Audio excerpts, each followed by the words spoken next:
గట్టిగా మాట్లాడు. అవినిగడ్డ డిపోలో ఐర్ బస్సుల్లో పనిచేస్తున్న డ్రైవర్లు నిన్న బస్సు వస్తూ మన ఈ బైపాస్ నుంచి వస్తున్న సందర్భంలో ఈయన డ్రైవరు హారన్ కొట్టడం జరిగింది.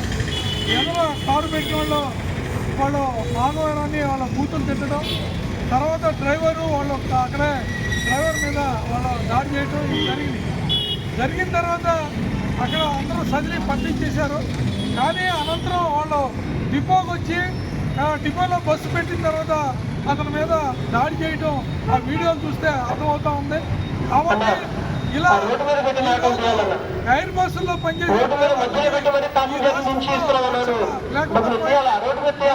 గౌరవం కూడా లేకుండా వాళ్ళు ఇష్టం వచ్చినట్టు ప్రవర్తించారు. కాబట్టి వాళ్ళ మీద దాడి చేసిన వాళ్ళే కఠినంగా శిక్షించాలని మేము సిఐటిగా డిమాండ్ చేస్తున్నాం. కాబట్టి ఈరోజు ఒక వ్యక్తులు ఒక డ్యూటీలో ఉన్న డ్రైవర్ మీద దాడి చేయడం అంటే ఇది చాలా దారుణం, దుర్మార్గం. కాబట్టి వాళ్ళని వెంటనే శిక్షించడానికి పోలీసులు కూడా చర్యలు చేపట్టాలి.